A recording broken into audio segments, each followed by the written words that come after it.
결론부터 말씀드리겠습니다.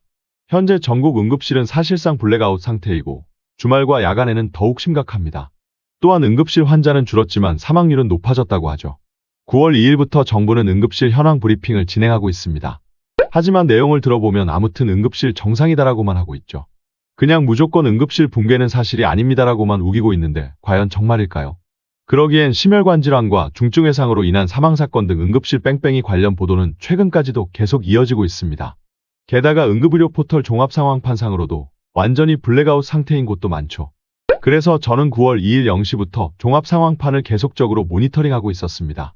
중환자를 받을 수 있는 권역센터와 지역센터 총 180개를 대상으로 매일 0시에 종합상황판 자료를 수집하고 통계를 내고 있었죠. 가장 최근 자료인 9월 8일 11시부터 9월 10일 0시까지의 실제 자료를 보여드리도록 하겠습니다. 자료를 만들 때 해당 질환에 대해서 명시적으로 가능하다고 상황판에 기재된 것만 자료에 반영하였다는 점 참고 부탁드립니다.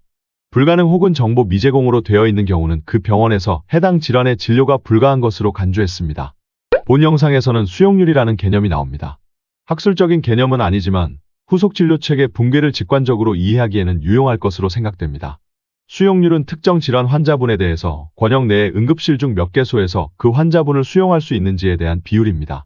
예를 들어 심근경색 환자분이 발생했을 때 권역 내의 10개소의 응급실 중 5개소에서 후속 진료가 가능해 해당 환자분을 수용할 수 있다면 수용률은 50%가 됩니다.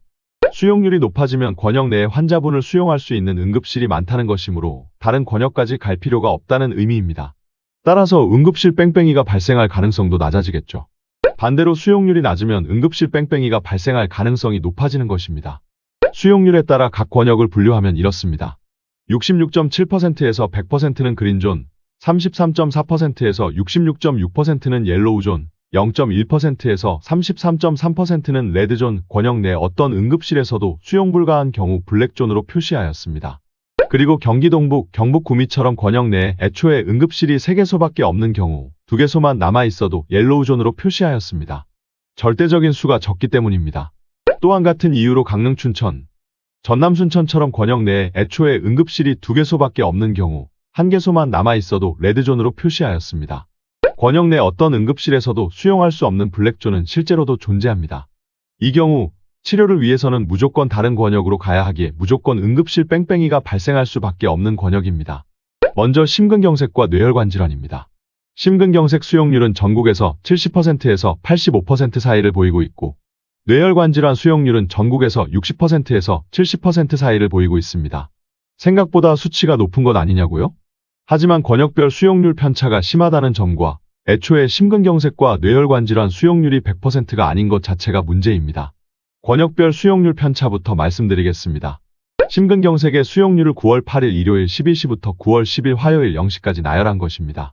딱 봤을 때에도 전반적으로 수용률이 66.6% 이하인 옐로우존이 많아 보이고 심지어 블랙존도 있습니다. 주말과 평일, 주간과 야간의 차이도 심해 보입니다. 강릉 영동 권역의 경우 실제로 평일 낮에는 심근경색 수용률이 50%까지 상승하지만 주말과 야간의 경우에는 수용률 0%로 블랙아웃 상태를 보였습니다.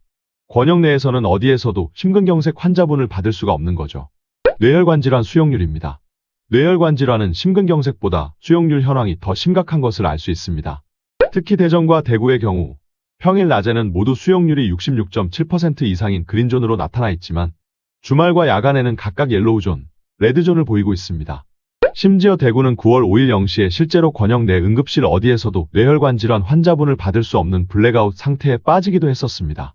사실 애초에 심근경색과 뇌혈관 질환 수용률이 100%가 안 되는 것 자체부터가 문제입니다. 두 질환의 경우 스텐트 삽입, 혈전 제거술, 수술 같은 최종 치료가 불가할 경우 사망하거나 영구적인 후유장애가 남을 수 있기 때문입니다. 제가 대학병원에서 일할 때에도 두 질환이 응급실 수용 불가인 경우는 한 달 중 손에 꼽았기도 하고요. 하지만 문제는 여기서 끝이 아닙니다. 심근경색과 뇌혈관 질환뿐만 아니라 안과적 응급, 중증 외상 역시도 진료 제한이 발생하고 있습니다. 중증 외상의 경우에는 직접적인 지표가 종합상황판에 없어서 같은 정형외과 영역인 사지접합으로 대체하였습니다. 안과적 수술과 사지접합의 경우 심근경색과 뇌혈관 질환보다도 전국 수용률이 낮은 것을 알 수 있습니다.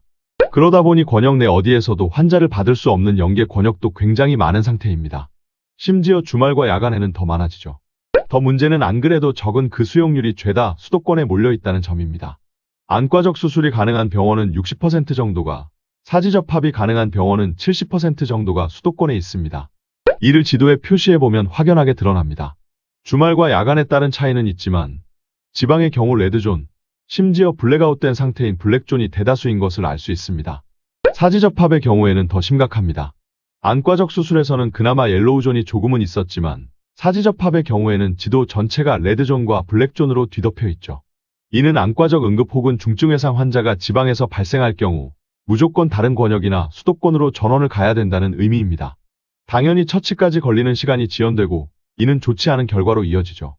안과적 질환을 제외하면 심근경색과 뇌혈관 질환, 중증외상은 모두 최종 치료가 불가할 경우 사망에까지 이를 수 있습니다.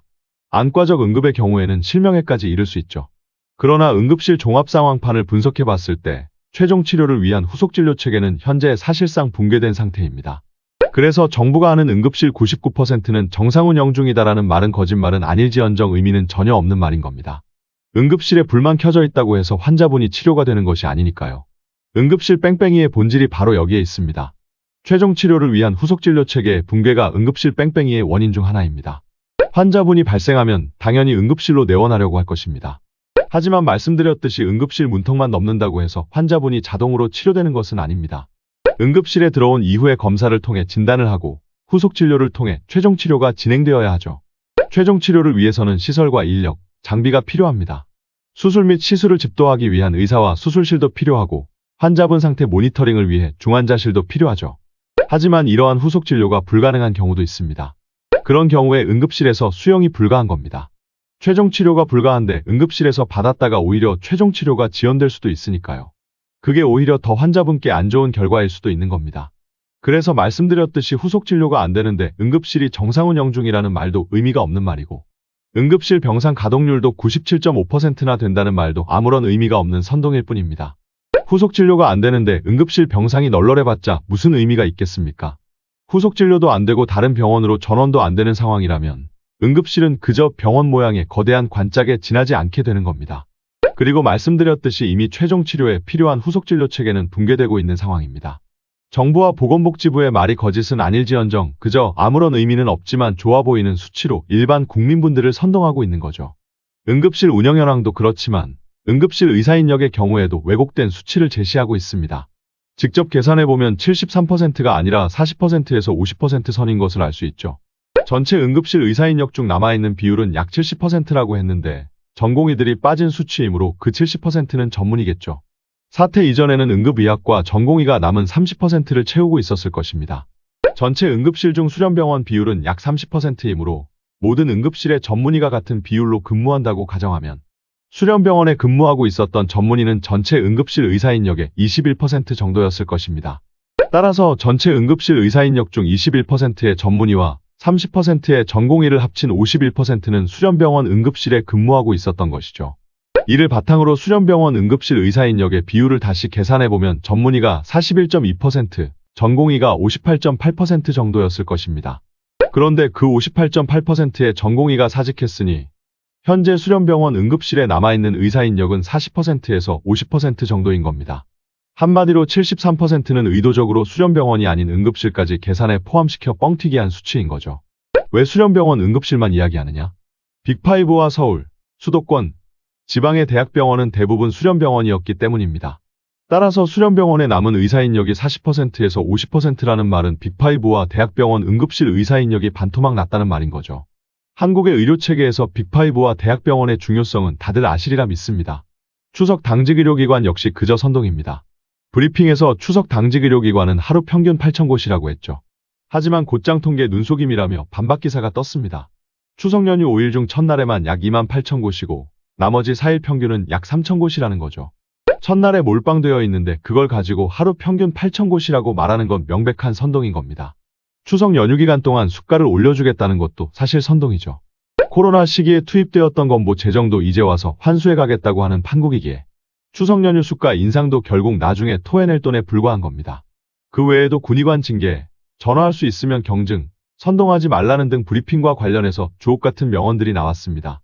하지만 응급실은 사실상 붕괴 상태이고 정부는 대책이 없죠. 그저 통계 장난질과 여론선동밖에는 할 수 있는 것이 없습니다. 정작 선동은 본인들이 하고 있는 거죠. 오늘자 기사를 통해 대통령실은 협의체에 전공의와 의대생이 반드시 참여해야 한다고 했습니다. 하지만 절대다수의 전공의와 의대생들은 협의체에 관심이 없죠. 참여하는 것은 물론이고 심지어 협의체에서 어떤 결론이 날지에 대해서조차도 전혀 관심이 없습니다. 어차피 대통령실에서는 25년 정원도 확정이라고 하고 협상을 위한 노력도 아무것도 안 하고 있으니까요. 핵심 인물들인 박민수, 조규홍, 장상윤을 파면하려는 노력조차 안 하는데 말을 듣기는 하겠냐는 겁니다. 그저 젊은 의사들이 무조건 굴복하라는 건데 그래야 할 이유가 없죠. 결국 정부는 응급실 붕괴와 의료 멸망을 향해 뚜벅뚜벅 걸어가고 있습니다. 다들 건강관리 잘 하시길 바랍니다. 오늘도 영상 시청해주셔서 그리고 항상 응원과 격려에 감사드립니다. 더 많은 제 개똥 철학과 뇌피셜을 듣고 싶으시면 구독과 좋아요 부탁드립니다. 감사합니다.